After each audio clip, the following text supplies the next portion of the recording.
హల్లెలూయా. ఈ సమయంలో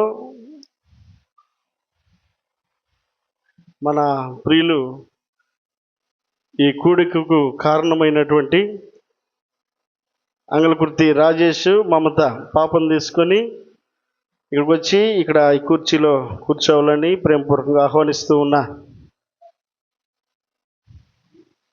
అలాగే దైవజనులు ప్రశాంత్ కుమార్ గారు కూడా వచ్చి ఇక్కడ కూర్చోవాలని ప్రేమపూర్వకంగా.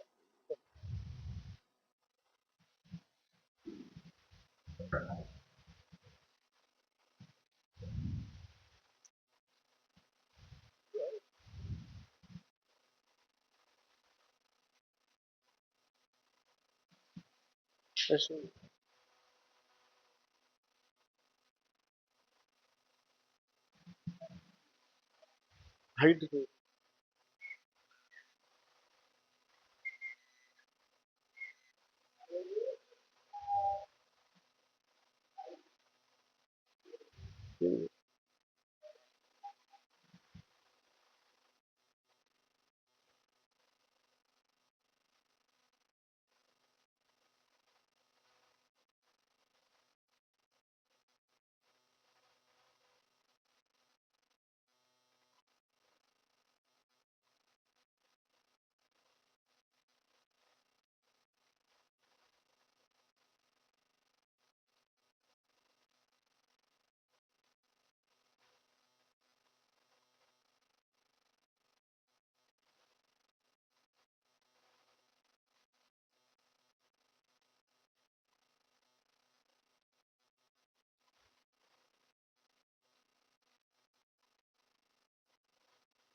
Praise the Lord. హల్లెలూయా, హల్లెలూయా.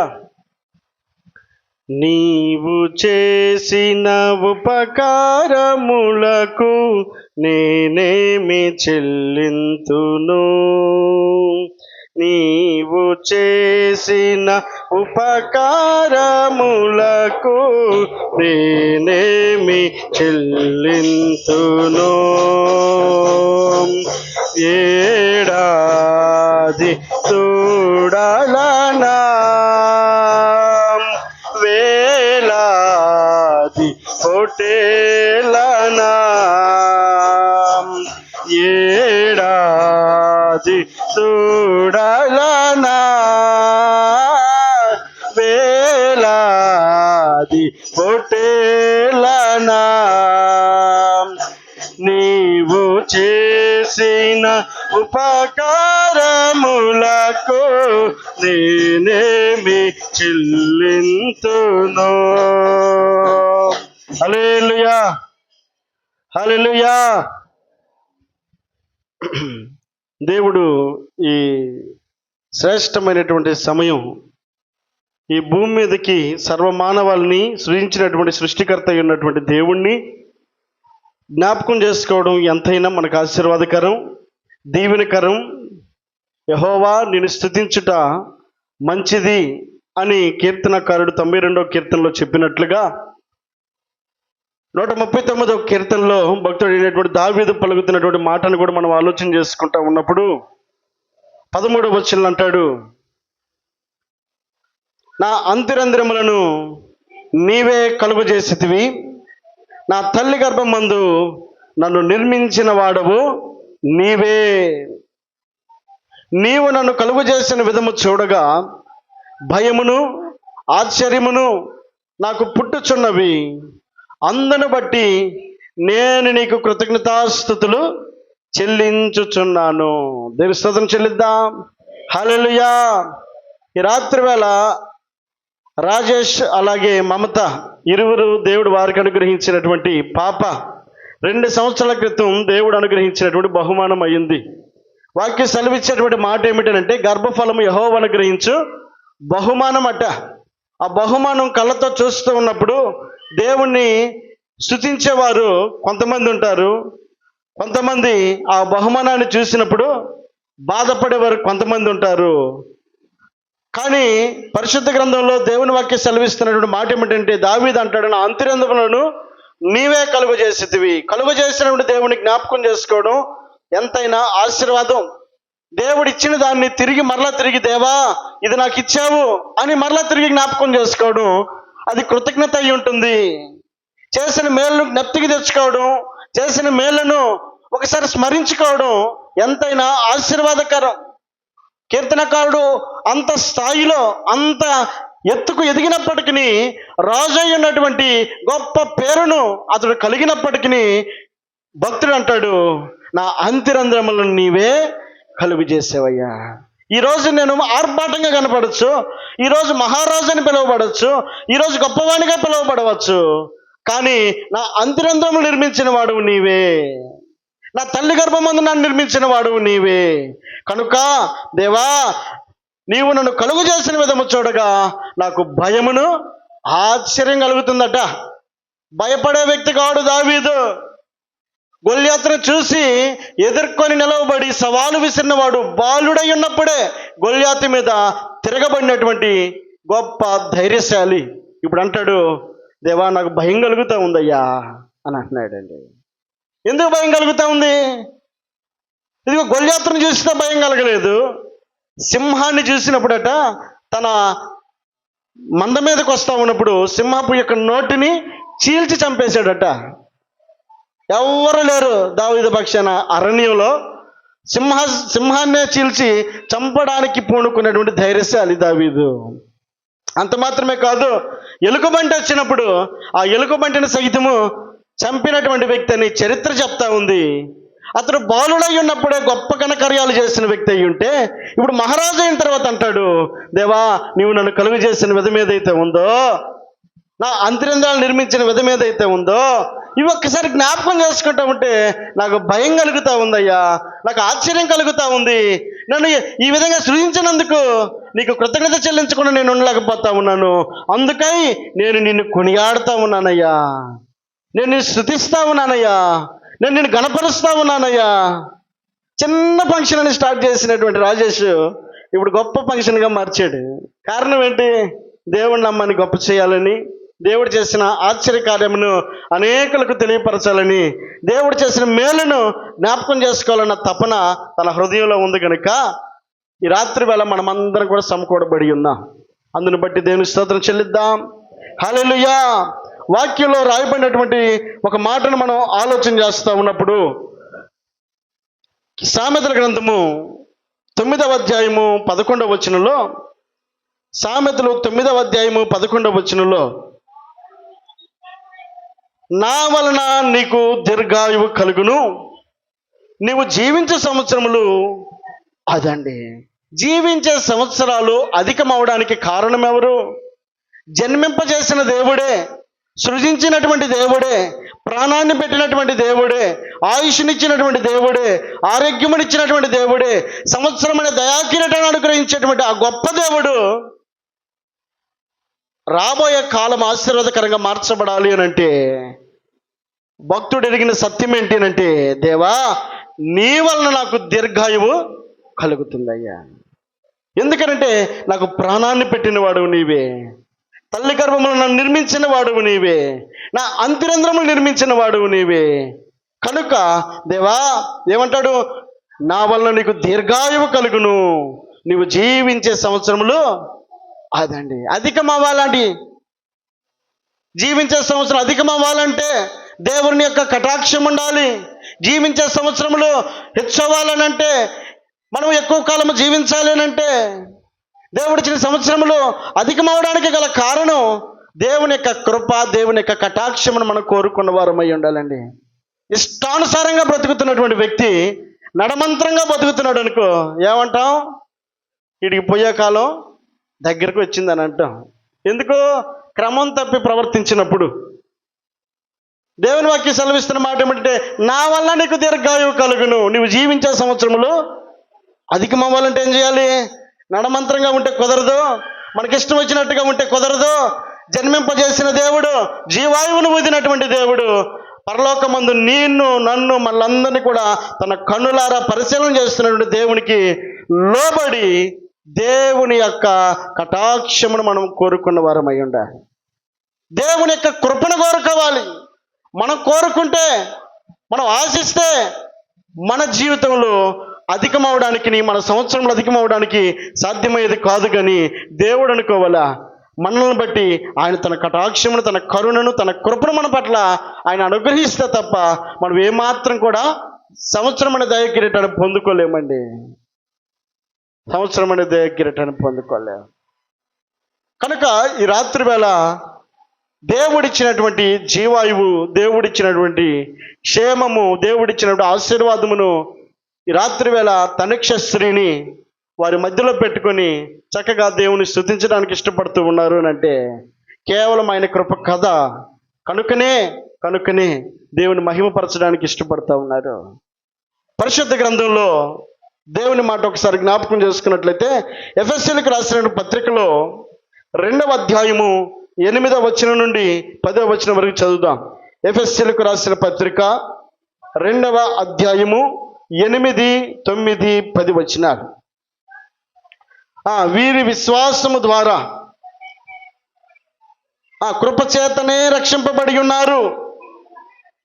ఇది మీ వలన కలిగినది కాదు, దేవుని వరమే. అది క్రియల వలన కలిగినది కాదు గనుక ఎవడనూ అతిశయపడ వీలు లేదు. మరియు వాటి యందు మనం నడుచుకునే వలనని దేవుడు ముందుగా సిద్ధపరిచిన సత్క్రియలు చేయుటకై మనము క్రీస్తు యేసునందు సృష్టింపబడిన వారమై ఆయన చేసిన పని అయి ఉన్నాము. ఎందుకు చేసుకున్నాడంట ఆయన? ఇప్పుడు తనక్షశ్రీని ఎందుకు చేసుకున్నాడు? రాజేష్ని, మమతాని ఎందుకు చేసుకున్నాడు? నన్ను, నిన్ను, మనలందరినీ కూడా ఎందుకైనా సృజించుకున్నాడు? ఎందుకైనా ఈ భూమి మీద నీకు నాకు మనుగడనిస్తా ఉన్నాడు?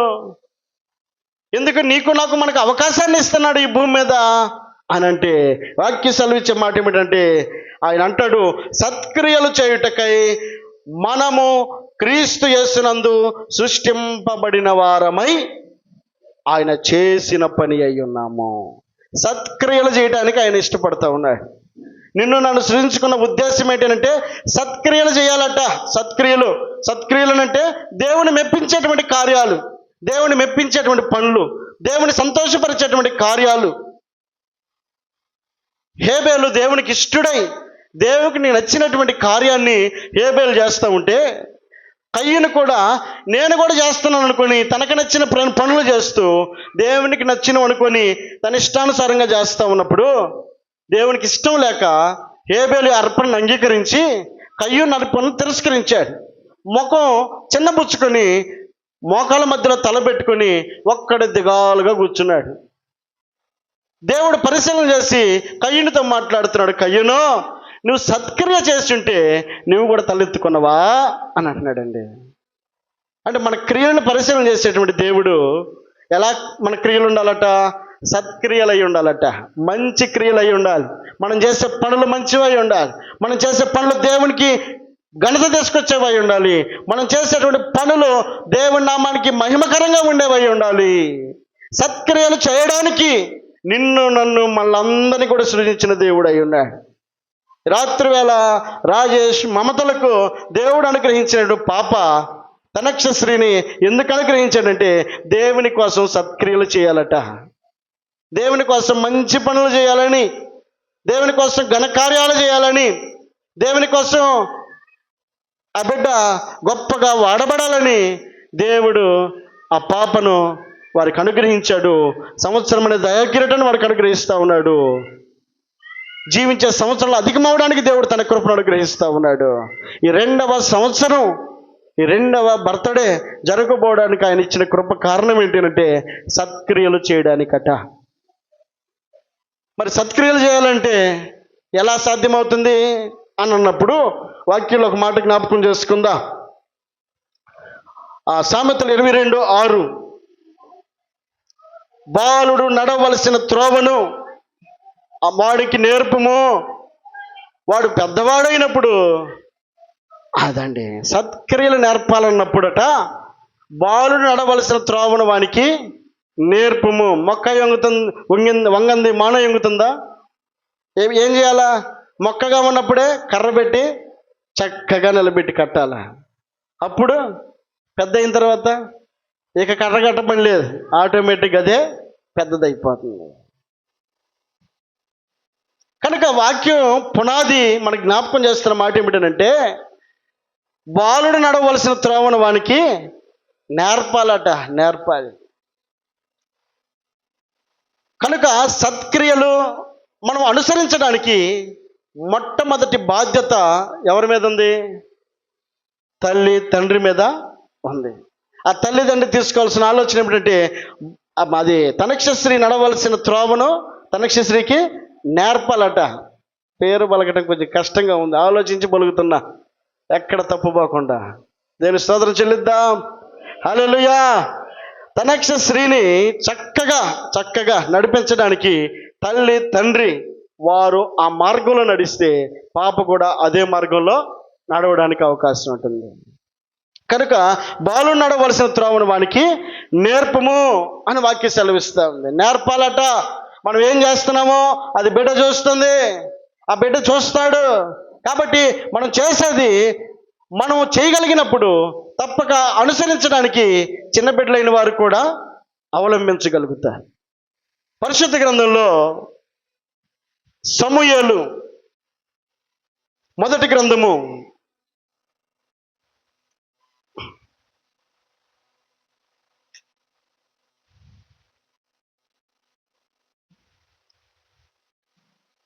1వ అధ్యాయం 26వ వచనం. సమూయేలు మొదటి గ్రంథము 1వ అధ్యాయం 26వ వచనం. నా ఏలిన వాని ప్రాణము తోడు నీ యొద్ద నిలిచి యెహోవాను ప్రార్థన చేసిన స్త్రీని నేనే, నీ బిడ్డను ఈ దయచేయమని యెహోవాతో నేను చేసిన మనవిని ఆయన నాకు అనుగ్రహించెను. కాబట్టి నేను ఆ బిడ్డను యెహోవాకు ప్రతిష్ఠించుచున్నాను. తాను బ్రతుకు దినములన్నిటను వాడు యెహోవాకు ప్రతిష్ఠితుడని చెప్పెను. అప్పుడు వాడు యెహోవాకు అక్కడనే మ్రొక్కెను.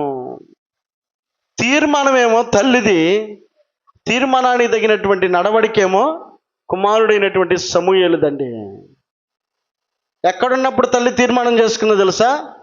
గర్భములో ఇంకా రూపింపబడక మునిపే దేవుని మందిరములో, షిలోహు అనబడేటువంటి మందిరములో ప్రార్థన చేసి పోరాడి తనకు గర్భఫలము దయచేసిన ఎడల దేవా ఆ బిడ్డను నేను నీకు ప్రతిష్ఠిస్తాను అని తీర్మానం చేసుకుందట. ఆ తీర్మానాన్ని స్థిరపరిచినటువంటి దేవుడు, ఆ ప్రార్థనను స్థిరపరిచినటువంటి దేవుడు ఆ తల్లికి చక్కటి సమూయేలు అనబడేటువంటి కుమారుణ్ణి ఇస్తే తల్లి మరువక చేసిన తీర్మానమును జ్ఞాపకం చేసుకుని అతడు బాలుడై ఉండగానే దేవునికి ప్రతిష్ఠించిందట. దేవుని స్తోత్రం చెల్లిద్దా. హల్లెలూయా. మనుషుల చేతిలో మన బిడ్డలను పెడితే ఒకవేళ పాడవచ్చేమో, లేదా స్నేహితుడిని నమ్మి ఒక వ్యక్తి ప్రయాణిస్తే పాడైపోవచ్చేమో. కానీ దేవుణ్ణి పరిచయం చేస్తే, దేవుని చేతిలో పెడితే, దేవునికి అప్పగిస్తే ఆ బిడ్డకి అన్నటికీ పాడవడండి. మహిమ కలిగినటువంటి దేవుని నామానికి గొప్ప పేరు తీసుకొచ్చే వ్యక్తిగా మార్చబడగలుగుతాడు.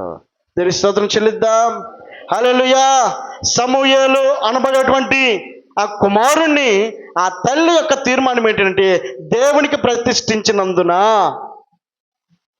ఆ బిడ్డ ఆశీర్వాదకరంగా ఉన్నాడు.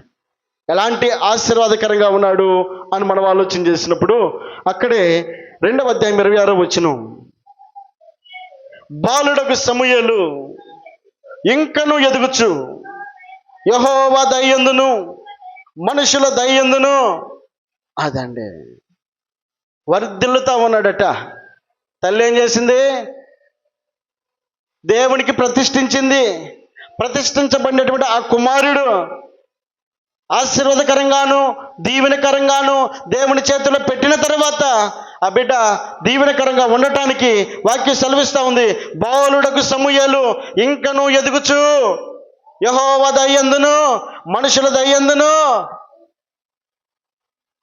తన ఆశీర్వాదం ఆగిపోలేదు, తన ఆశీర్వాదం సంవత్సరానికి మెరుగవుతా ఉందండి. పుట్టినప్పుడు ఎలాగుందో తనకి శ్రీ అలాగే ఉందా? ఎలా ఉంది ఇప్పుడు కొంచెం అవగాహన వచ్చింది. తల్లి ఎవరో తెలుసు, తండ్రి ఎవరో తెలుసు, కోమలి ఎవరో తెలుసు, అన్విక ఎవరో తెలుసు, ఇక్కడ ఉన్న బిడ్డలందరూ కూడా తెలుసు. కారణం ఏంటి? కొంచెం ఎదిగింది పాప, కొంచెం జ్ఞానం వచ్చింది. అంటే ఆ జ్ఞానాన్ని సంవత్సరమైన దయాకిరీటాన్ని దేవుడు అనుగ్రహిస్తూనే ఏమంటాడు? బాలుడకు సమూయేలు ఇంకను ఎదుగుచు, ఎదుగుదల కనపడతా ఉంది. సమూయేల్లో ఎదుగుదల కనపడతా ఉంది. తల్లి విడిచిపెట్టినప్పుడు చిన్నవాడే, అప్పటికే దేవుణ్ణి మొక్కినటువంటి సమూయేలు ఇప్పుడు ఏం చేస్తున్నాడు? ఇంకను ఎదుగుచు యెహోవా దయందును మనుషుల దయందును. అదండి, దేవుని దయ కావాలి, మనుషుల దయ కూడా కావాలి. అంటే మనుషుల యొక్క దయ పొందుకోవడానికి, దేవుని యొక్క దయ పొందుకోవడానికి సన్మార్గంలో సృష్టించినటువంటి దేవుని సన్నిధిలోను అలాగే సత్క్రియలు చేసేటువంటి వ్యక్తిగా ఉండగలిగినప్పుడు తప్పక వర్ధిల్లడానికి, మనుషుల దయందును దేవుని దయందును దీవించబడ్డానికి తప్పక కారణమవుతుంది. అంత మాత్రమే కాక ఇంకేమని రాయబడింది? 3వ అధ్యాయం 1వ వచనంలో, బాలుడైన సమూయేలు ఏలు ఎదుట యెహోవాకు పరిచర్య చేయుచుండెను. దేవుని స్తోత్రం చెల్లిద్దాం. హల్లెలూయా. ఏమని రాయబడింది అక్కడ? బాలుడైన సమూయేలు. వాక్యం ఏమని సెలవిస్తా ఉంది? మొక్క వంగంది మానై వంగదు. అంత మాత్రమే కాకుండా రాయబడినటువంటి మాటలు మనం చూసినప్పుడు బాలుడు నడవలసిన త్రోవను వానికి నేర్పాలట. తల్లి గర్భంలో ఉన్నప్పుడు ఏ థాట్స్ అయితే ఉన్నాయో, ఏ ఆలోచనలు అయితే ఉన్నాయో వాటిని ఇంప్లిమెంట్ చేసిందట.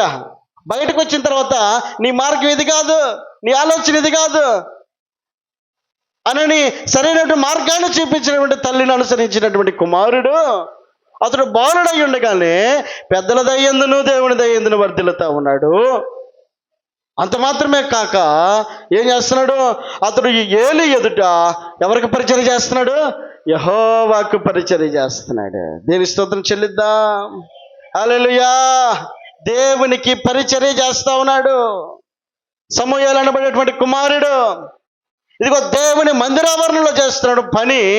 ఇదిగో సేవకుని ఎదుట నీవు నేను చేసేటువంటి పని ఏదైతే ఉందో, ఇదిగో ఈ చేపలు వేయడం కానివ్వండి, లేకపోతే ఓడవడం కానివ్వండి, లేకపోతే చేసేటువంటి ప్రతి పని, నువ్వు ఏ పని అయితే మందిరావరణలో చేస్తున్నావో, ఇదిగో సేవకుని ఎదుట యెహోవాకు పరిచర్య చేసినట్టే. మనుషుల కోసం కాదు, ఇదిగో చిన్నబాబు పాస్టర్ కోసమో లేకపోతే అయ్యగారి కోసం కాదు, నువ్వు నేను మనం చేస్తా ఉన్న పరిచర్య ఎవరి కోసం చేస్తున్నావు? ఇదిగో సేవకుని ఎదుట యెహోవాకు పరిచర్య చేస్తున్నావు. తప్పక నీ ప్రతిఫలాన్ని దేవుడు ఆశీర్వాదకరంగా మారుస్తాడు, దీవెనకరంగా మారుస్తాడు. ఇదిగో మనుషుల కోసం అన్న ఆలోచన మనలో ఉంటే ఆ దీవెన మనం పొందుకోలేమండి. చిన్న బిడ్డలు ఎందుకే చెప్తా ఉంది, బాలుడై ఉండగానే సమూయేలు గొప్ప ఘనకార్యాలను అవలంబిస్తూ ఉన్నాడు. తల్లి నేర్పిన బాట. అందుకే వాక్యం సెలవిచ్చిన మాట ఏమిటంటే, బాలుడు నడవలసిన త్రోవను వానికి, ఇదిగో దేవుని పరిచర్య చేయడానికి పాపను ఏం చేయాలి? పురికొల్పాల. అదిగో అయ్యగారు వస్తున్నాడు, వందనాలు చెప్పు, లేకపోతే ఇదిగో దేవుని మందిరంలో ఈ పని చేయి, ఆ పని చేయి అని చెప్పని మన బిడ్డలకు ఏదైతే నేర్పుతామో అది తప్పక దేవునికి చేసినట్లే ఆ దేవుడు తప్పక నీ రుణాన్ని ఉంచుకోడు. నేను ఆశీర్వాదకరంగా గొప్పగా ఎంచగలిగినటువంటి వాడు ఉంటాడు. ఏలి ఎదుట సమూయేలు చేసిన పరిచర్య ఊరకనే పోలేదండి. ఏమైంది? మాట చదువుతాం, 3వ అధ్యాయం 19-20 వచనాలు. ఆ చేసినటువంటి పనికి తగినటువంటి ప్రతిఫలాన్ని మనం అక్కడ చూస్తాం. సమూయేలు పెద్దవాడు కాగా ఎక్కడ చేశాడు పని? బాలుడైన సమూయేలు మనుషుల ఎదుటను దేవుని దగ్గరను అతడు ఎలాగా వర్ధిల్లుతూ ఉన్నాడు. అంత మాత్రమే కాదు, ఏలి ఎదుట అంటే సేవకుని ఎదుట చేసిన పరిచర్య ఏదైతే ఉందో ఆ పరిచర్యకు తగిన ప్రతిఫలాన్ని ఎప్పుడు పొందుకుంటున్నాడు తెలుసా? పెద్దవాడైన తర్వాత పొందుకుంటున్నాడంట. పెద్దవాడైన తర్వాత ఎలాంటి ప్రతిఫలం అది? సమూయేలు పెద్దవాడు కాగా యెహోవా అతనికి తోడై ఉన్నందున అతని మాటలలో ఏదియూ తప్పిపోలేదు. కాబట్టి సమూయేలు యెహోవాకు ప్రవక్తగా స్థిరపడినని దాను మొదలుకొని బెయేర్షెబా వరకు ఇశ్రాయేలు అందరూ తెలుసుకొని. గొప్ప ప్రవక్తగా దేవుడు ఎంచుకున్నాడండి. రాజులను అభిషేకించి ప్రవక్తగా ఎంచుకున్నాడు. దావీదును అభిషేకించి ప్రవక్తగా ఎంచుకున్నాడు. సౌలు మహారాజును అభిషేకించేటువంటి ప్రవక్తగా ఎంచుకున్నాడు. బాలుడై ఉండగా చేసిన పనులు పెద్దవాడైన తర్వాత అది ప్రతిఫలాన్ని ఇస్తూ ఉన్నాయి. దేవునికి మహిమ కలుగును గాక. హల్లెలూయా. ఈ రాత్రి వేళ రాజేష్ మమతలకు దేవుడు ఇస్తున్నటువంటి సూచన, నువ్వు పాపకు తనక్షస్త్రికి ఏదైతే బాల్యంలో ఉండగా నేర్పుతావో ఆ నేర్పినటువంటి ఆ పాఠము ఆ పాప పెద్దదైన తర్వాత కూడా ఆ ఆశీర్వాదం ఆ పాప వెంటే వస్తూ ఉంటుంది. ఆ దీవెన ఆ పాప వెంట వస్తూ ఉంటుంది. ఈ రాత్రి వేళ కూర్చొని వింటున్నటువంటి నీవు నేను మనం అందరం కూడా ఏదైతే బిడ్డలకు బాల్యంలో మనం నేర్పుతామో నేర్పినటువంటి ప్రతిదీ కూడా ఆ బిడ్డలకు ఆశీర్వాదకరంగా మార్చబడుతుంది. అది నువ్వు మంచి మార్గం అయినప్పుడు, నువ్వు నేర్పింది దేవునికి మహిమ కలిగినటువంటి మార్గం అయి ఉన్నప్పుడు తప్పక ఆ నేర్పినటువంటి ఆ పాఠము, నువ్వు నేర్పినటువంటి ఆ పని తప్పక ఆ బిడ్డ ఆశీర్వాదానికి కారణమవుతుంది. దీనికి స్తోత్రం చెల్లిద్దాం. హల్లెలూయా, హల్లెలూయా.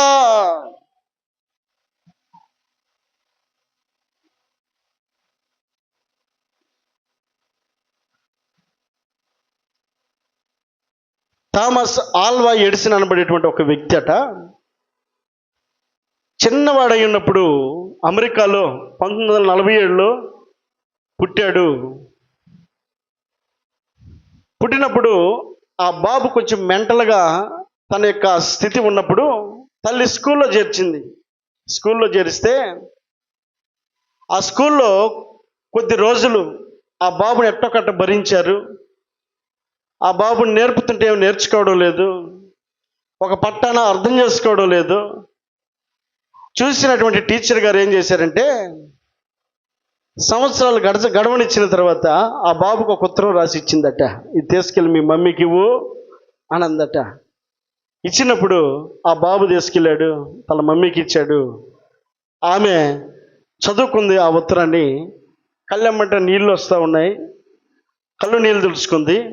తుడుచుకున్న తర్వాత బాబు అంటున్నాడు, అమ్మా టీచర్ గారు ఏమి లెటర్ ఇచ్చారు మీకు, ఏమి రాసింది అని చెప్పానని బాబు అడుగుతూ ఉంటే, ఏమి లేదు బాబు, నీకు చదువు చెప్పటానికి అక్కడున్న టీచర్లకి జ్ఞానం సరిపోదట, కాబట్టి నిన్ను ఎక్కడైనా మరొక స్కూల్లో చేర్చమని చెప్పానని మీ బాబు మంచి జ్ఞానవంతుడు అని చెప్పి మరొక స్కూల్లో చేర్పించమన్నారు అనని ఆ తల్లి చెప్పి ఆ బాబును కౌగిలించుకొని కన్నీళ్ళు తుడుచుకొని ఆ బాబును వెళ్ళనిచ్చిన తర్వాత, ఇక్కడి నుంచి నువ్వు ఏ స్కూల్కి వెళ్ళాల్సిన పని లేదు, నేనే నీకు పాఠాలు చెప్తాను అనని ఆ తల్లి ప్రేమగా ఆ బాబుకి పాఠాలు చెప్పడం ప్రారంభించింది.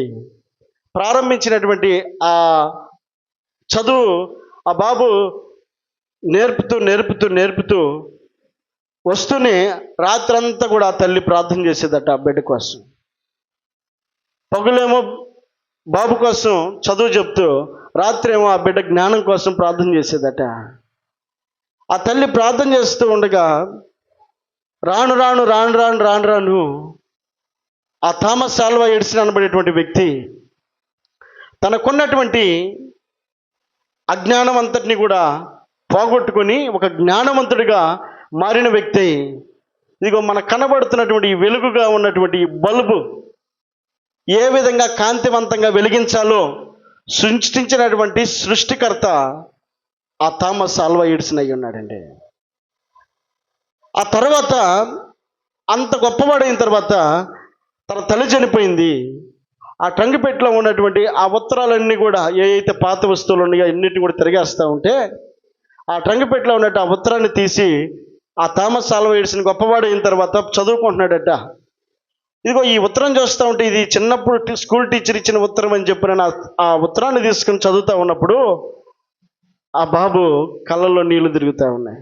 ఏమని రాసిందనంటే, మీ బాబు మెంటల్గా ఉన్నాడు, ఏమీ రావు, మీ బాబుకు చదువు చెప్పడం మా వల్ల కాదు, ఇతను పనికిరాడు అనని, ఇక స్కూల్కి ఇంక పంపించొద్దు అనని ఆ ఉత్తరం రాసింటే ఆ తల్లి ఆ బాబుకి చెప్పిన మాట ఏంటి, నువ్వు జ్ఞానవంతుడివి, నీకు చదువు బాగా వస్తుందట, నీకు చెప్పడానికే ఆ స్కూల్లో ఆ టీచర్లకి చదువు రావడం లేదట అనని ఆ బాబును ప్రోత్సహించి, ఇదిగో పనికిరాడు అనని గెంటి వేయబడినటువంటి థామస్ ఆల్వా ఎడిసన్ని తల్లి మార్చిన విధానాన్ని చూసినప్పుడు ఈ బల్బు కనిపెట్టినటువంటి గొప్ప శాస్త్రవేత్తగా మార్చబడ్డాడట.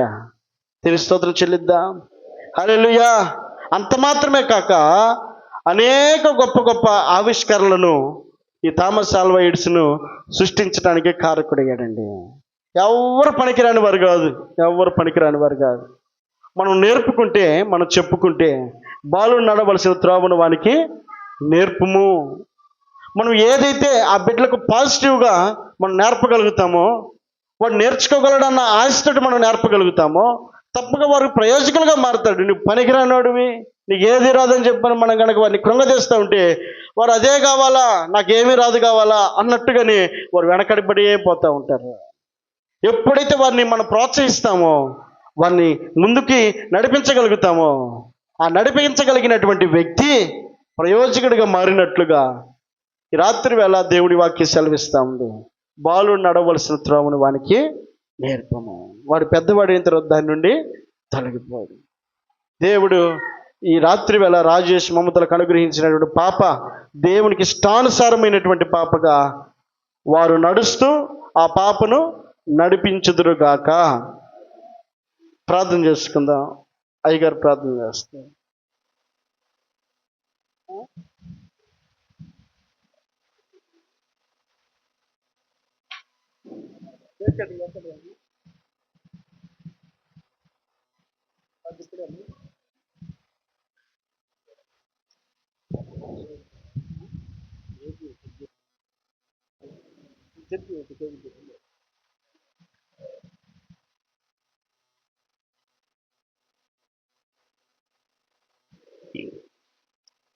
మొదటగా కేక్ కటింగ్ కార్యక్రమం అయిన తర్వాత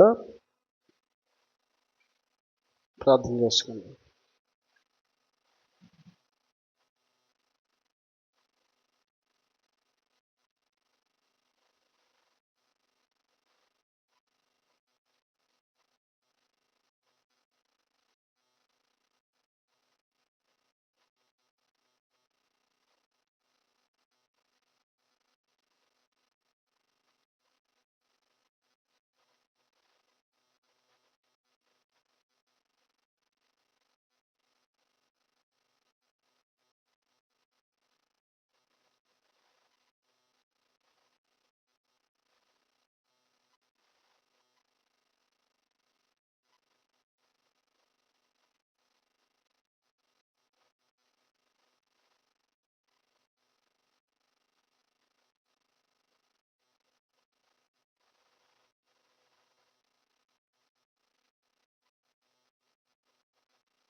కేక్ త్వరగా తీసుకుని రండి.